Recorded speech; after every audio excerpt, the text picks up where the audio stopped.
Please remember, none of this is financial advice, and the show and this channel is sponsored by the XX Network. What other people think of you is none of your business.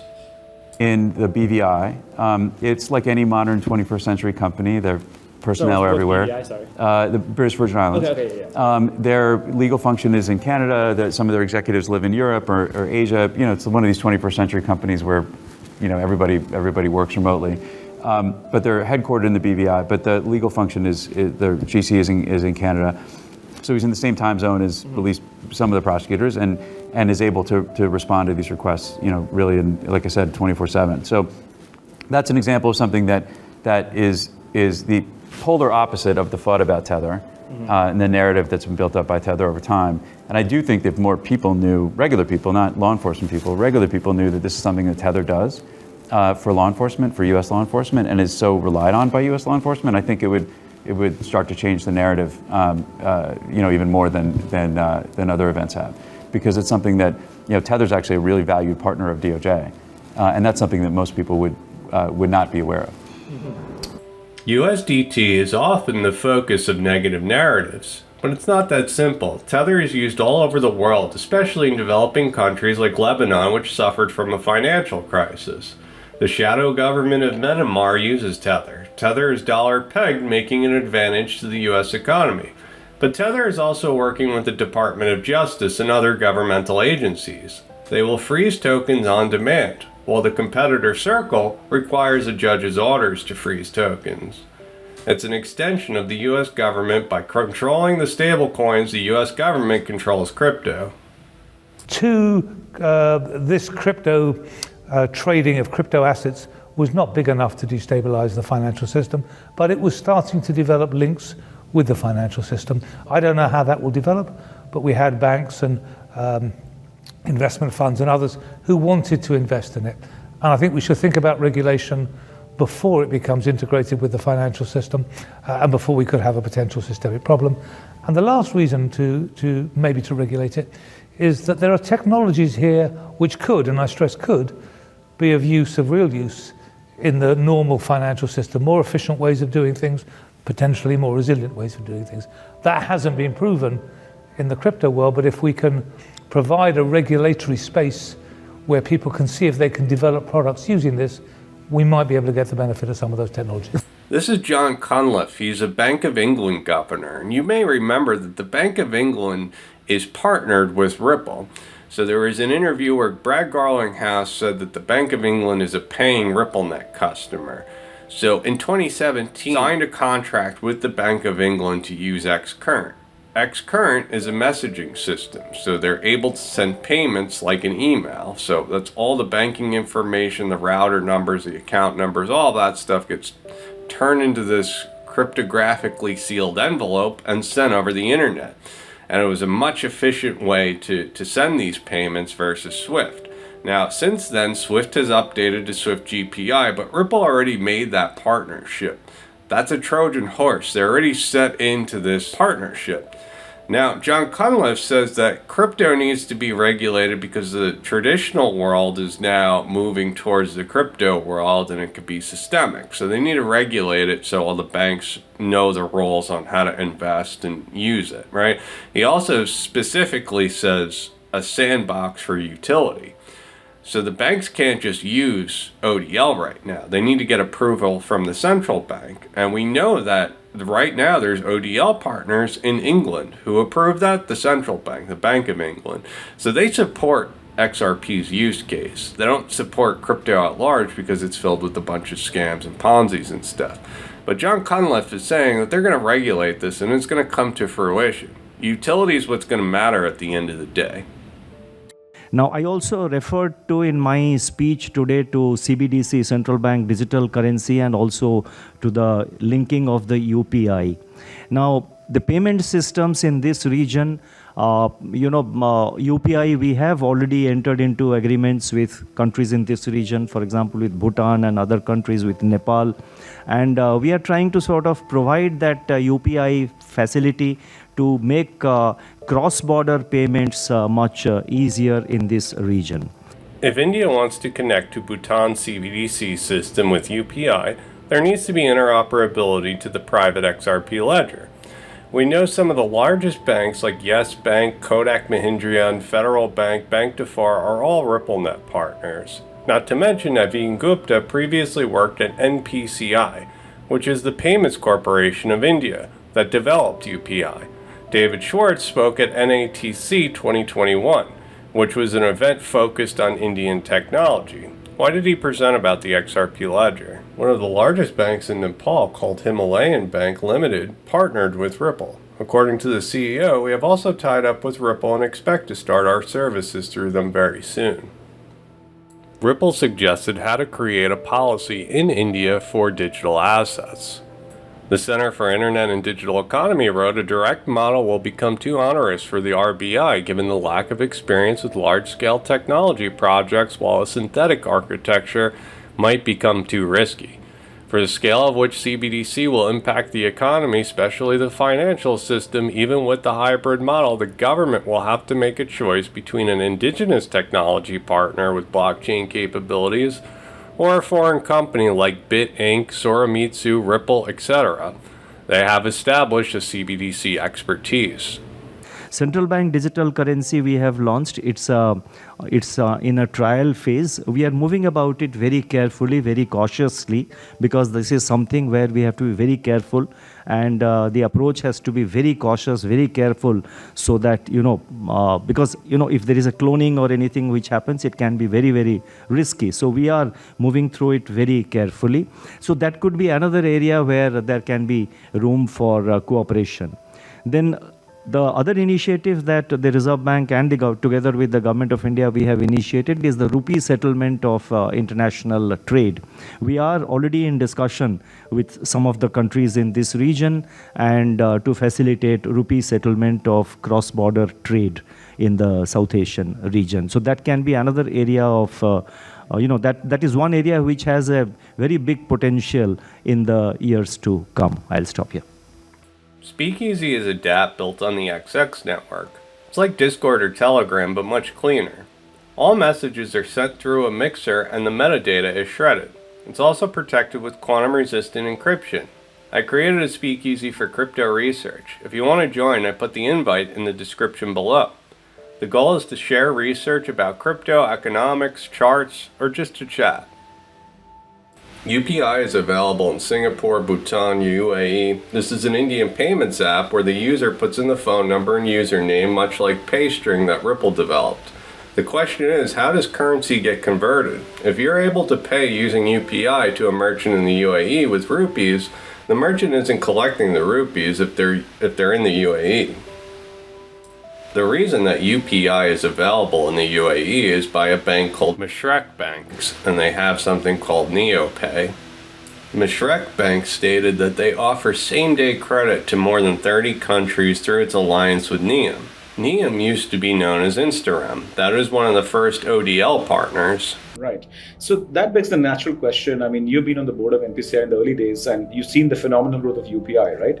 So having seen UPI being an intra-border or intra-country, huge success story, massive scale, and you're now working on a cross-border, cross-country solution that's also payments, is ILP a great solution that we should consider to integrate the UPI world with the world of Ripple, so that in the future, wherever in the world we might be, we can basically operate across these two networks without even realizing that there's actually a network hop happening. So the seamlessness between UPI and Ripple, is that something that you guys think about at Ripple? Yeah. So our initial response will be 100%, right? But I just don't want to be glib about it, right? So to my mind, the way I think about it would be, let's assume there are two economies who are tied to the hip, right? So think about Nepal and India. Yeah. Very, very simple, right? I mean, we are borders, partners. Indians can travel freely into Nepal, Nepalese can travel freely into India. The real value would be at some point you want to connect these two economies to the hip by connecting an IMPS from Nepal equivalent to IMPS in India, right? Yeah. And one of the best ways to do it is, for example, to incorporate ILP on both the sides so that you are able to do that connection, right? Yeah. So technology doesn't stand in the way of political, cultural, or economic integration, right? And we may again do it at different points in time. Yeah. So as people in other countries are building this up, absolutely it's a brilliant solution. But I would definitely say that more than technology, I mean, the integration may happen at other points in time, but to enable the technology today for the future integration to happen is always a good idea. Okay. Because it creates optionality. And we know options are worth a lot when the right idea and the right time has come. Sure. Optionality is important, and Ripple employees have stated from the very beginning that the entire payment infrastructure is too antiquated to even update. The first steps is to upgrade the infrastructure so it can be updated. That's why Ripple is on the ISO 222 committee. This allows interoperability. I've added a thread by Mars and Bank XRP about some coincidences with UPI. This happens in stages. As success happens, the further they go. At first, this is just payments, but they're working towards settlements. The RBI governor talked about rupee settlement. Now, this is interesting considering that they are currently buying oil from Russia. Right now, everything goes through the US banking system, but with digital currencies, they could bypass that entire system. This is why countries are advancing. They don't want their money tied in US banks when they don't have to keep their money there. That is not the condition still. But yes, we will buy from Russia. We'll buy from wherever. Yeah. A democratically elected government. And you don't have a moral conflict with the Russians at all? No, it's just question of no conflict. I have a moral duty to my consumer. Do I, as a democratically elected government, want a situation where the petrol bunk runs dry? Look at what's happening in countries around India. But they did invade a democratically elected country. I'm not getting into that debate. Yeah. It's a question of energy. Energy, as far as I know, is not sanctioned. Okay? Energy, there is a encouragement, but there are so many other factors. Also, if we balance it, we buy 4 million from here, if we buy, I don't know how much we are buying from Russia. So we are realistic. And by the way, those who wanted to do that ideological punitive action, they're still buying. Yeah. And they're going to be buying for a while. So that moral conflict question should be asked to those who have addressed it, not to those who are, what would happen if and you're talking about Europe there. No, I'm talking about, you know what we are talking about. But there are countries around the world where you can't get energy for the love of money. Yeah. We have extended about $4 billion of assistance to Sri Lanka. Yes. Much of it in the energy sector. So these are energy, you have to be hard-headed and realistic. Yes. And do what is doable. Yeah. So, who's irresponsible here? Is it the Russian president for invading Ukraine, or is it the West responding? This is a discussion. I was a diplomat for 39 years. I can get you into a discussion and we could talk for hours on, who's responsible, use of force. It's happened earlier. We were on the Security Council. But there's a responsibility to the energy markets. I was on the Security Council, presiding over the UN Security Council when Resolution 1973 was passed on Libya. And I was warning then, don't use force, even though it was with Security Council sanctions. See what's happening in Libya today.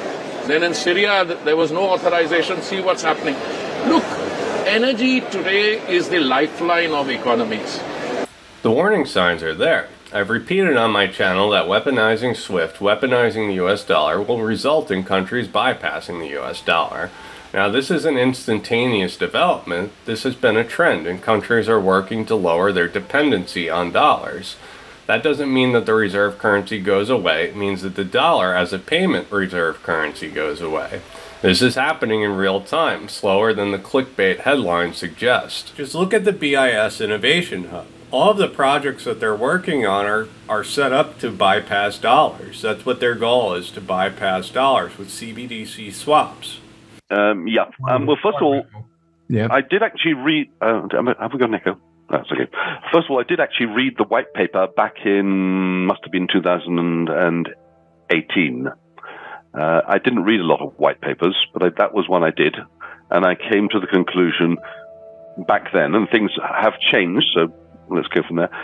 Back then, I came to the conclusion that it was the last currency or cryptocurrency on the planet I'd like to own, because as I saw it, banks wouldn't need more than $10 or $20 worth of it to do every transaction they'd ever have to do from now to eternity. Obviously, I'm not comparing the Ripple currency with the company Ripple.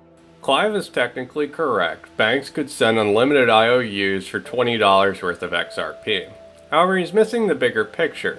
If banks adopt the XRP ledger and are moving money around, they no longer have to take on risk. An IOU on the XRP ledger is risk. You're assuming that the issuer of the IOU is going to make good on the payment.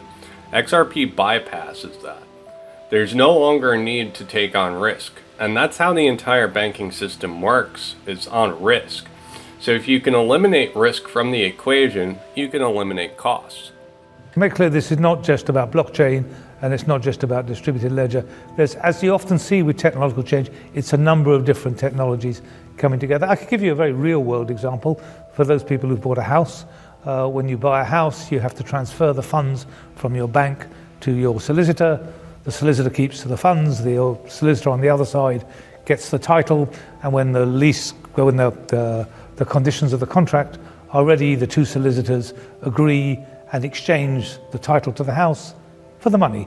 And you need those two trusted intermediaries to do that, because clearly those two things have to happen simultaneously.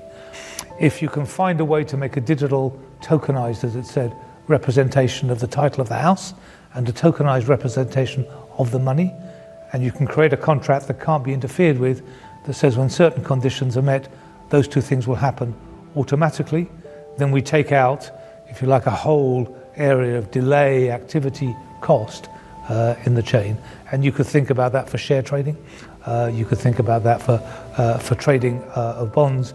These so-called smart contracts, in which the thing being sold and the money which is buying it, or the swap of two different things, is automated in a way that it can't be interfered with and can happen instantaneously, could take out a lot of delay, a lot of cost, potentially, and I stress potentially because these things have not been tried at scale within a regulated framework, potentially could take out some of the risks in the system.